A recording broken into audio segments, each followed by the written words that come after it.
नमस्कार बच्चों, कैसे हैं आप सब। आशा करती हूँ आप सभी अच्छे होंगे, स्वस्थ होंगे, खुश होंगे और अपनी पढ़ाई भी अच्छे से कर रहे होंगे। तो जैसा कि आप सभी जानते हैं, मैं हूँ आपकी हिंदी की अध्यापिका और मैं स्वागत करती हूँ आप सभी का आईसीटी वर्चुअल क्लासरूम में।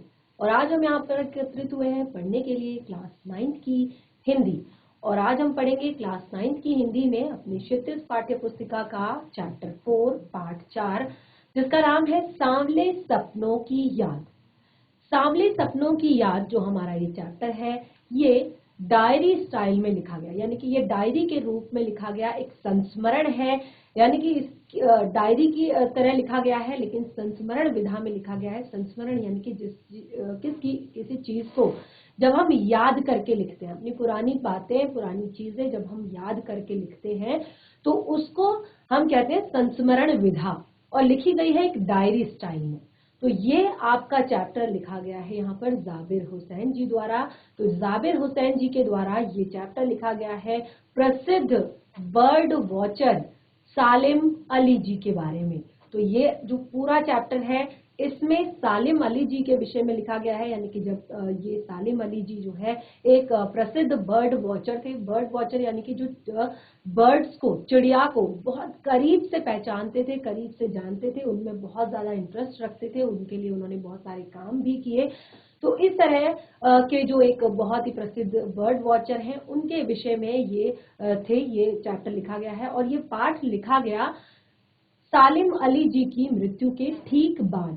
यानी कि एक तरफ सालिम अली जी की मृत्यु हो गई और दूसरी तरफ इस चैप्टर को लिखना शुरू किया गया। तो क्या कुछ लिखा गया है यहाँ पर सालिम अली जी के बारे में, हम चलते हैं अपने इस पाठ को शुरू करते हैं। तो आप सभी बच्चे बिल्कुल ध्यान पूर्वक समझेंगे और ध्यान पूर्वक पढ़ेंगे। अपने चैप्टर को शुरू करने से पहले हम यहाँ पर सबसे पहले जाबिर हुसैन जी के बारे में पढ़ेंगे। तो जाबिर हुसैन जी का जीवन परिचय हम यहाँ पर थोड़ा सा पढ़ लेंगे। तो जाबिर हुसैन का जन्म सन 1945 में नौनही राजगीर, जिला नालंदा, बिहार में हुआ था। और वे अंग्रेजी भाषा के अंग्रेजी भाषा एवं साहित्य के प्राध्यापक भी रहे। सक्रिय राजनीति में भी भाग लेते हुए उन्होंने 1977 में मुंगेर से बिहार विधानसभा के सदस्य निर्वाचित हुए और मंत्री भी बने। और इसके बाद सन 1995 से बिहार विधानसभा परिषद के सभापति हैं। और जाबिर हुसैन हिंदी, उर्दू तथा अंग्रेजी तीनों भाषाओं में समान अधिकार के साथ लेखन करते हैं। और उनकी हिंदी रचनाओं में जो आगे है वो है डोला, बीबी का, और बाकी यहाँ पे पजार, अतीत का चेहरा, लोंगा, एक नदी रेत भरी, ये इनकी कुछ प्रमुख रचनाएं हैं। अब हम इनका जो चैप्टर है, इनका जो पाठ है सांवले सपनों की याद, उसको हम शुरू करते हैं। तो जैसे कि मैंने बताया, ये जो चैप्टर है ये प्रसिद्ध बर्ड वॉचर सालिम अली जी के विषय में लिखा गया है। तो चैप्टर को हम शुरू करते हैं। सुनहरे परिंदों की खूबसूरत पंखों पर, सुनहरे परिंदों की खूबसूरत पंखों पर सवार सांवले सपनों की मौत का हुजूम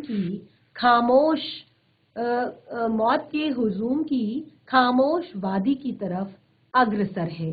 कोई रोक टोक सके ये कहाँ संभव है।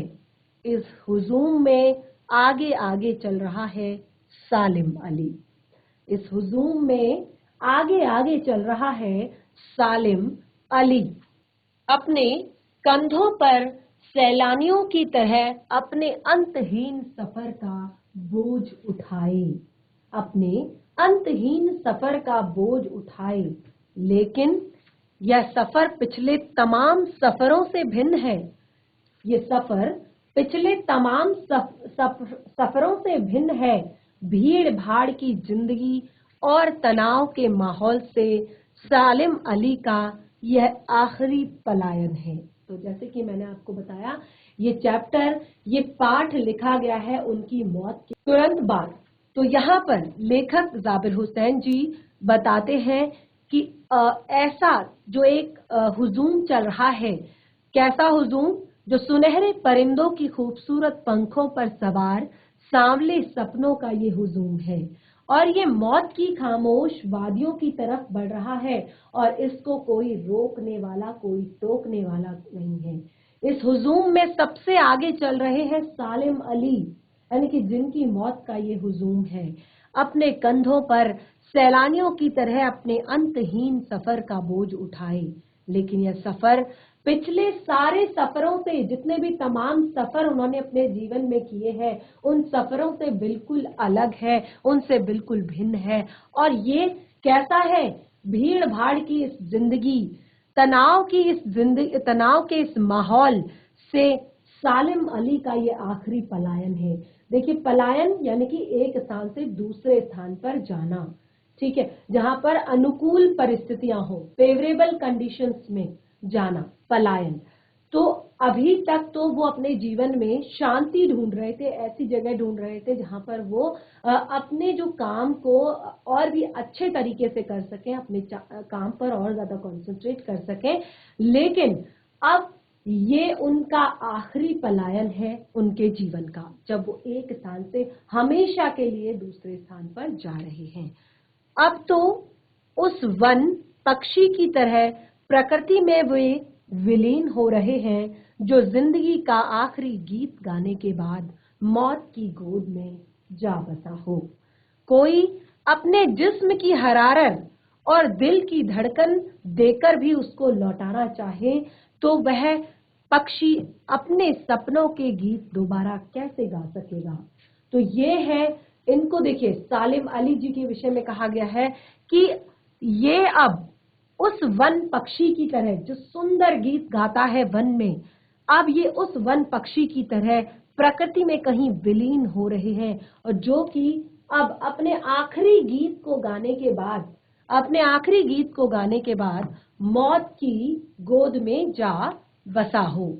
और अगर कोई इंसान अपना सब कुछ भी दे दे, अपने जिस्म की हरारत और दिल की धड़कन देकर भी अगर उनको लौटाना चाहे, उनको उठाना चाहे, उनको फिर से चलाना चाहे, तो ये संभव नहीं है। ये गीत दोबारा नहीं गाया जा सकता, यानी कि अब, क्योंकि ये मौत एक ऐसा सच है, एक ऐसा सत्य है जिसको झुठलाया नहीं जा सकता, फिर वो चाहे एक आम इंसान हो, चाहे कोई बहुत प्रसिद्ध व्यक्ति ही क्यों ना हो।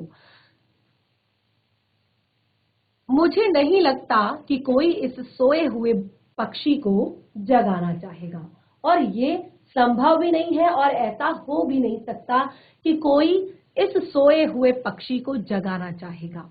वर्षों पूर्व खुद सालिम अली ने कहा था, यानी कि जिनके बारे में ये चैप्टर लिखा गया है, वर्षों पूर्व खुद सालिम अली ने कहा था कि लोग पक्षियों को आदमी की नजर से देखना चाहते हैं, यह उनकी भूल है।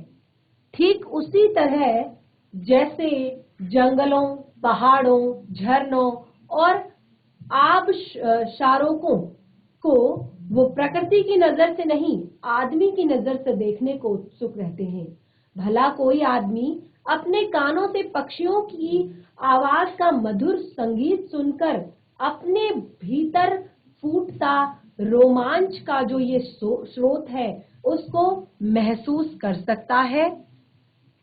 देखिए, यहाँ पर जो सालिम अली जी हैं, उनके बारे में देखिए, अभी आपको चैप्टर थोड़ा सा कंफ्यूजन लग रहा होगा, जब आगे आगे आप पाठ को पढ़ेंगे, सालिम अली जी के विषय में एक एक बात पढ़ेंगे, तो आपको बहुत ही ज्यादा इंटरेस्टिंग ये चैप्टर लगने वाला है। कि मुझे नहीं लगता कि कोई इस सोए हुए पक्षी को जगाना चाहेगा। वर्षों पूर्व खुद सालिम अली ने कहा था कि जो लोग हैं वो पक्षियों को आदमी की नजर से देखना चाहते हैं, और यह उनकी भूल है। क्योंकि ठीक उसी तरह जैसे आदमी जंगलों और पहाड़ों और झरनों की जो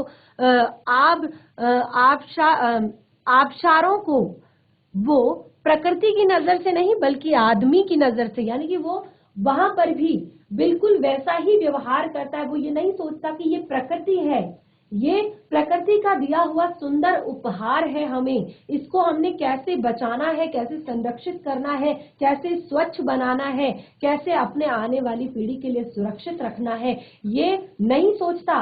वो बिल्कुल जैसा व्यवहार इंसानों के साथ करता है वैसा ही व्यवहार वो प्रकृति के साथ करता है।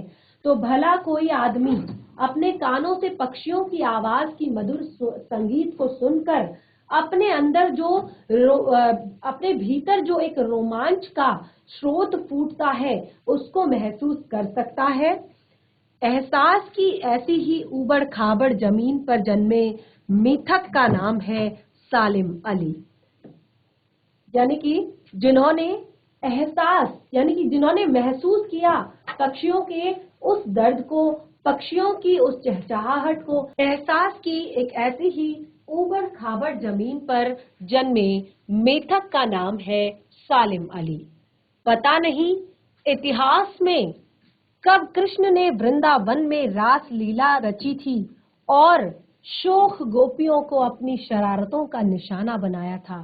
कब माखन के भरे भांडे फोड़े और दूध छाली से अपने मुंह भरे थे। कब वाटिका में छोटे छोटे किंतु घने पेड़ों की छाह में विश्राम किया था। कब दिल की धड़कनों को एकदम से तेज करने वाले अंदाज में बंसी बजाई थी। और पता नहीं कब वृंदावन की पूरी दुनिया संगीतमय हो गई थी।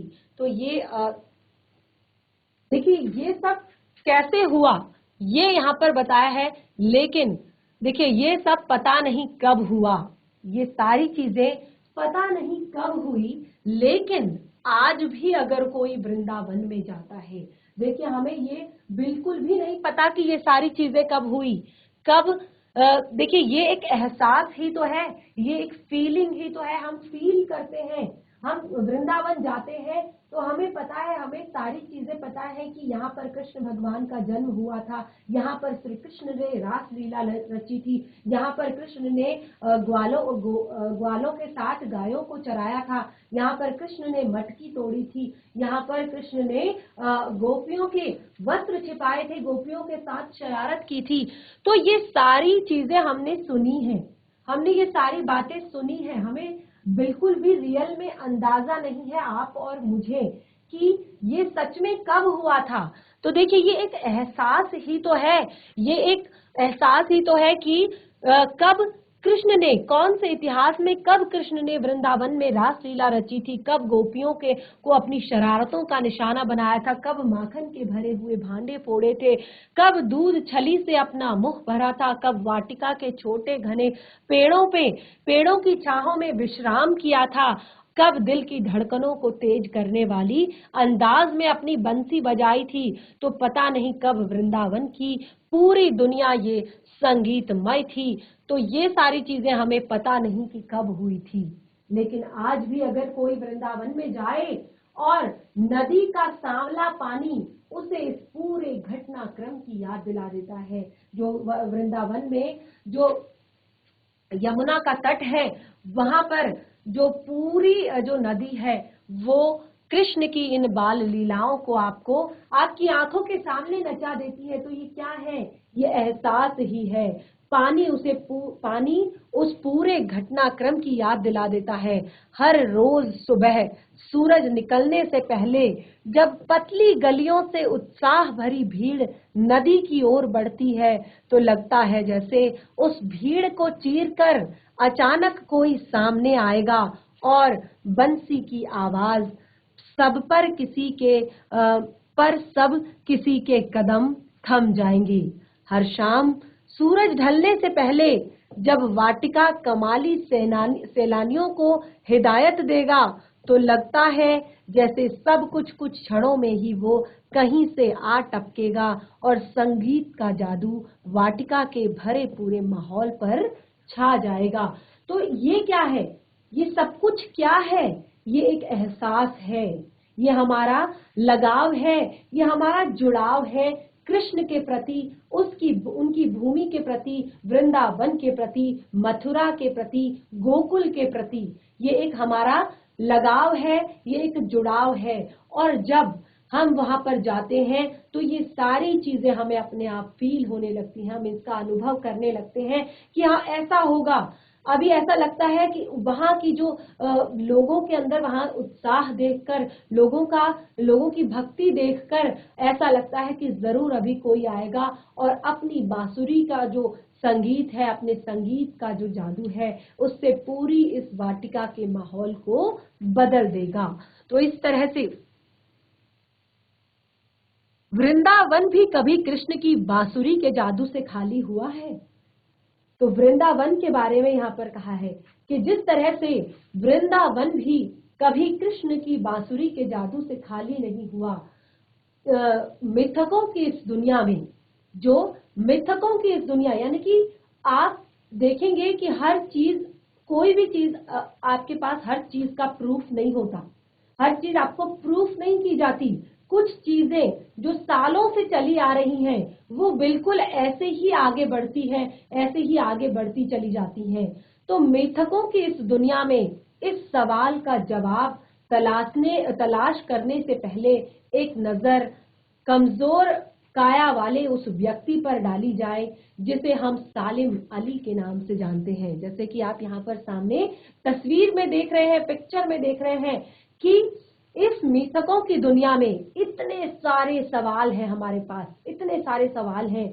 तो उन सारे सवालों के जवाबों को तलाशने से पहले एक नजर हमें डालनी है कमजोर काया वाले इस व्यक्ति पर जिसे हम सालिम अली के नाम से जानते हैं। उम्र को शती तक पहुंचाने में थोड़े ही दिन बच रहे थे, यानी कि जो इनकी आयु है, जो इनकी उम्र है, 100 वर्ष होने में थोड़ी ही कम थी, बिल्कुल थोड़ी ही इनकी उम्र कम थी। संभव है लंबी यात्राओं की थकान इनके शरीर को लंबी यात्राओं की थकान ने इनके शरीर को कमजोर कर दिया हो और कैंसर जैसी जानलेवा बीमारी इनकी मौत का कारण बनी हो। तो सालिम अली की मौत का कारण था कैंसर जैसी जानलेवा बीमारी, और बहुत कम उम्र में ये सब नहीं हुआ था। शती लगभग 100 वर्ष ये कंप्लीट करने वाले थे और जीवन में इन्होंने बहुत सारी यात्राएं की, बहुत अलग अलग जगहों की इन्होंने यात्राएं की, बहुत सारे रिसर्च किए इन्होंने बर्ड्स पर, अलग अलग तरह के, और उनको बचाने का, उनको संरक्षित करने का, और उनके लिए बहुत सारे अलग अलग कानून बनाने का इन्होंने बहुत सारे प्रयास इन्होंने किए। तो यहाँ पर बताया जा रहा है कि उम्र की को शती तक पहुंचाने में थोड़े दिन तो बच रहे थे। संभव है लंबी यात्राओं की थकान ने उनके शरीर को कमजोर कर दिया हो और कैंसर जैसी जानलेवा बीमारी उनकी मौत का कारण बनी हो, लेकिन अंतिम समय तक मौत उनकी आंखों से वह रोशनी छीनने में सफल नहीं हुई। अंतिम समय तक भी, भले ही आप उनका चित्र देख सकते हैं, यहाँ पर चित्र में उन्हें आप देख सकते हैं सालिम अली जी को। तो उनकी स्थिति आप देखिए कि भले ही उनका शरीर कमजोर था या कैंसर जैसी जानलेवा बीमारी उनके मौत का कारण क्यों ना बनी हो, लेकिन अंतिम समय तक, अंतिम क्षणों तक उनकी जो आंखों की, जो अंतिम समय तक मौत जो थी, उनकी आंखों से वह रोशनी छीनने में सफल नहीं हुई जो कि पक्षियों की तलाश और उनकी हिफाजत के प्रति समर्पित थी। हमेशा से, जब से उन्होंने अपने जीवन में उनका एक, आगे आप देखेंगे कि किस तरह की परिस्थितियों में वो एक बर्ड वॉचर बने। कैसे वो एक बर्ड वॉचर बने? क्योंकि देखिए छोटी छोटी चिड़िया और पक्षी देखकर सभी को आनंद आता है, सभी खुश होते हैं। कोई, किसी को चिड़िया की आवाज पसंद होती है, किसी को छोटे छोटे बर्ड्स पालना पसंद होता है, किसी को बर्ड्स को दाना खिलाना अच्छा लगता है। लेकिन ये सारी चीजें एक तरफ और एक बर्ड वॉचर बनना एक तरफ, तो ये दोनों में बहुत ज्यादा डिफरेंस है। वो कैसे आपको पता चलेगा वो आप आगे देखेंगे कि जो पक्षियों की तलाश और उनकी हिफाजत के प्रति समर्पित उनकी नजर थी, उसकी रोशनी को अंतिम समय तक भी उनकी मौत उनसे छीन नहीं पाई। सालिम अली की आंखों पर चढ़ी दूरबीन उनकी मौत के बाद ही उतरी थी। यानी कि आप देख सकते हैं उनके हाथों में दूरबीन है जो उनकी मौत के बाद ही उनके हाथों से, उनकी आंखों से उतरी थी, क्योंकि वो अंतिम सांस तक, अपने जीवन के अंतिम क्षणों तक वो एक बर्ड वॉचर के रूप में प्रसिद्ध थे और बर्ड्स के लिए काम कर रहे थे। उनको ढूंढना, उनकी हिफाजत करना, उनको सुरक्षित करना, उनको क्लासिफाइड करना कि किस बर्ड की क्या क्या क्वालिटीज हैं, कैसे वो अपना खाना पीना रहना करती है, उस हिसाब से उनको उपचार दिलाना, एक तरह से उनको सेव करना, सुरक्षित रखना। तो ये सारी चीजें, ये सारे काम वो अपने अंतिम जीवन के अंतिम समय तक करते रहे। यानी कि जैसे कि आप देख सकते हैं लिखा गया है कि सालिम अली की आंखों पर चढ़ी दूरबीन उनकी मौत के बाद ही उतरी थी। यानी कि जीवन के अंतिम क्षणों तक वो पक्षियों के लिए काम कर रहे थे। जैसे उन जैसा बर्ड वॉचर शायद ही कोई हुआ हो। उनके जैसा बर्ड वॉचर उनके जैसा जो कोई बर्ड वॉचर है शायद ही कोई हुआ होगा, लेकिन एकांत के क्षणों में मैं सालिम अली बिना दूरबीन के भी देखे गए हैं। जब एकांत के क्षण होते थे, जब वो अकेले होते थे, जब वो अकेले होते थे तो वो उस समय बिना दूरबीन के, जैसे कि आप यहाँ पर चित्र में भी देख सकते हैं कि एकांत, जहां पर उनको लगता था कि अभी कोई भी ऐसा इंसान नहीं है डिस्टर्ब करने वाला, चिड़िया अगर उनके आसपास है तो वो एकांत में उनको निहारा करते थे, उनको देखा करते थे। दूर क्षितिज तक फैली जमीन और झुके आसमान को छूने वाली उनकी नजरों में कुछ कुछ वैसा ही जादू था जो प्रकृति को अपने घेरे में बांध लेता है।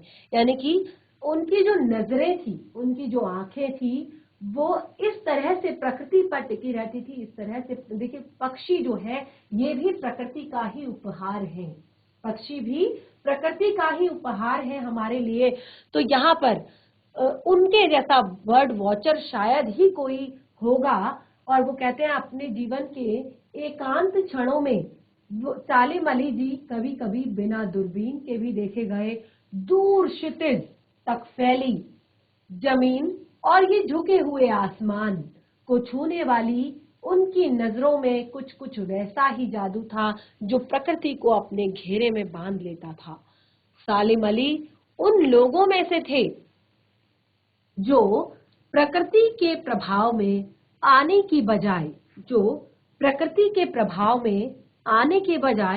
प्रकृति को अपने प्रभाव में लाने के कायल होते थे। यानी कि वो प्रकृति के प्रभाव में आने के बजाय प्रकृति को अपने प्रभाव में लाने के कायल होते थे। वो हमेशा प्रकृति के लिए नहीं, यानी कि वो प्रकृति को अपने प्रभाव में, कि वो जैसे बर्ड्स होती थी तो वो ऐसे नहीं कि बर्ड्स उनके पीछे भाग रही हैं, वो बर्ड्स के पीछे भाग रहे हैं। वो इतना ज्यादा बर्ड्स से, इतना ज्यादा चिड़ियाओं से प्रेम करते थे, ऐसा उनका तरीका था उनको बुलाने का, पास बुलाने का, या उनको संरक्षित करने का, उनको सुरक्षित करने का, उनका उपचार करने का।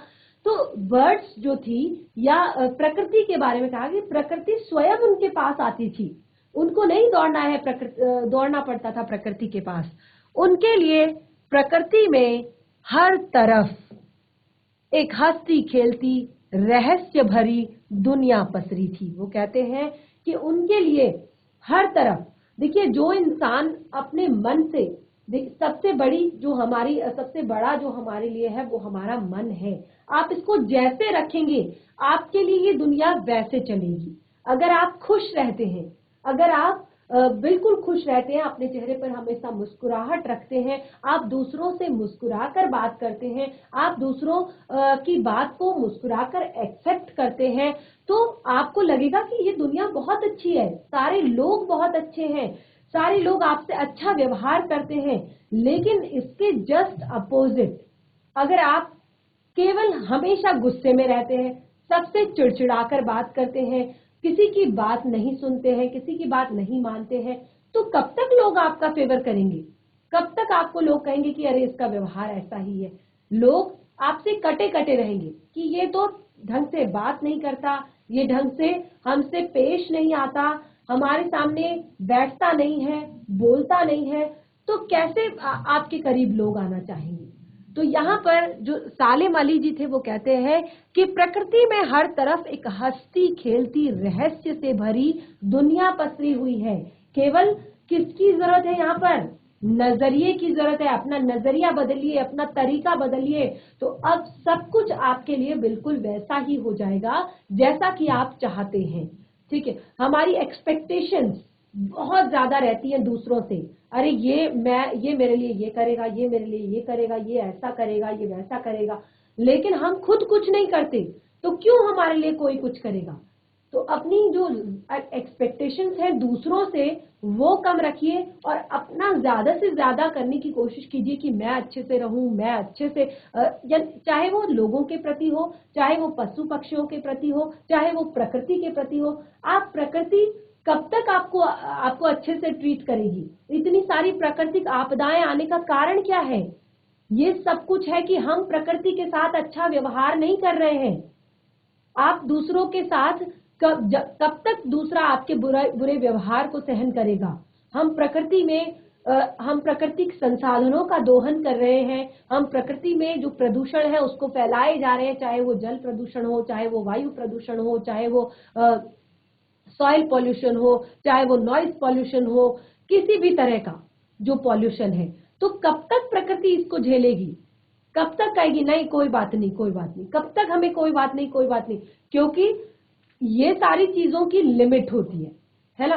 तो अगर आपका नजरिया आप देखेंगे कि यार ये प्रकृति है, मुझे इसके साथ बिल्कुल ये सारी चीजें हमें उपहार में मिली है प्रकृति से, ये सारे संसाधन जितने भी हैं, आज आप सबसे पहले खड़े हैं यहाँ पर, सांस ले रहे हैं, तो ये भी प्रकृति की ही देन है कि जो पेड़ पौधे होते हैं वो कार्बन डाइऑक्साइड, जो आपकी जहरीली गैसें जो आप श्वसन के दौरान जब आप निकालते हैं, उन जहरीली गैसों को ग्रहण करती है और आपके लिए ऑक्सीजन आपको देती है। और आपको फल फूल भोजन सारी चीजें आपको पेड़ पौधों से मिलता है। ईंधन के लिए लकड़ी आपको पेड़ पौधों से मिलती है। और देखिए सबसे बड़ी चीज है सॉइल, जो मिट्टी है वो अगर उपजाऊ नहीं होगी, वो अगर काम की नहीं होगी, उसमें अगर पॉल्यूशन होगा, तो कैसे आप अनाज उगा पाएंगे, कैसे आप चीजें अपने लिए। देखिए सबसे बड़ी प्रकृति की यही देन है कि जो हमें अनाज एक ऐसी चीज है जो कभी खत्म नहीं होती, हमें उसके लिए मेहनत करनी है, और अगर हमने उस पर मेहनत की है तो प्रकृति हमें उसका दुगना देती है। इसी तरह से स्वच्छ जल, स्वच्छ वायु, ये सारी चीजें जो है प्रकृति ने हमें उपहार में दी हैं। तो बस नजरिया है कि अब हम अपने नजरिए को ठीक रखें, अपने देखने को तरीके को ठीक रखें, तो प्रकृति भी अगर खुश रहेगी, साफ सुथरी रहेगी, स्वच्छ रहेगी, तो आपको और ज्यादा देगी, और ज्यादा देगी। तो चारों तरफ क्या है कि प्रकृति में हर तरफ हंसती खेलती रहस्यों से भरी एक दुनिया पसरी हुई है। बस लोगों का नजरिया नहीं है, यह दुनिया उन्होंने बड़ी मेहनत से अपने लिए गढ़ी है। और देखिए ये तो जैसे कि मैंने कहा ये नजरिया है, उन्होंने अपनी ये दुनिया किसमें गढ़ी? उन्होंने ये अपनी दुनिया बर्ड्स में गढ़ी, चिड़ियों में गढ़ी।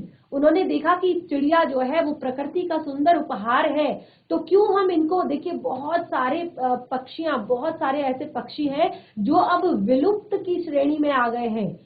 जो पहले बहुत सारे पक्षी हुआ करते थे, बहुत अलग अलग तरह के डिफरेंट टाइप के जो पक्षी होते थे, क्योंकि अब उनको वो फेवरेबल कंडीशंस नहीं मिल पाती, यहाँ पर सरवाइव करने के लिए वो अनुकूल परिस्थितियां नहीं मिल पाती, और धीरे धीरे क्या हो रहा है, धीरे धीरे उनकी मृत्यु हो रही है और वो समाप्त हो रही है। कुछ संकटग्रस्त हैं, कुछ विलुप्त हैं। तो ऐसी जो प्रजातियां हैं उनको हम केवल और केवल प्रकृति के माध्यम से ही बचा सकते हैं। तो ऐसी सुंदर रहस्यमयी दुनिया यहाँ पर सालिम अली जी ने स्वयं अपनी मेहनत से अपने लिए गढ़ी थी, और इसको गढ़ने में उनकी जीवन साथी तहमीना ने उन्हें काफी मदद पहुंचाई। इस दुनिया को गढ़ने में उनकी जो जीवन साथी थी, उनकी जो धर्म पत्नी थी तहमीना जी, उन्होंने उनकी काफी मदद की, काफी हेल्प की, और तहमीना स्कूल के दिनों से ही उनकी सहपाठी थी। तो यहाँ पर अभी तक का जो हमने यहाँ पर जो बर्ड वॉचर के बारे में जो हमने पढ़ा, वो जो हमारी सारी बातें हैं वो क्लियर हो चुकी है। अब जो मेन पार्ट है, मेन जो सस्पेंस है इस कहानी का, इस पूरे संस्मरण का, या कहें तो इस पूरी डायरी का, वो हम कंटिन्यू करेंगे अपने नेक्स्ट सेशन में। तो आप सभी के पास नोटबुक, आप सभी के पास अपनी टेक्स्ट बुक है, आपकी पाठ्य पुस्तिका है, तो आप इस चैप्टर को एक बार घर पर जरूर रिवाइज करके आइए, जरूर पढ़कर आइए। बाकी का चैप्टर हम कंटिन्यू करेंगे अपने नेक्स्ट सेशन में। तब तक के लिए धन्यवाद। आपका दिन शुभ हो।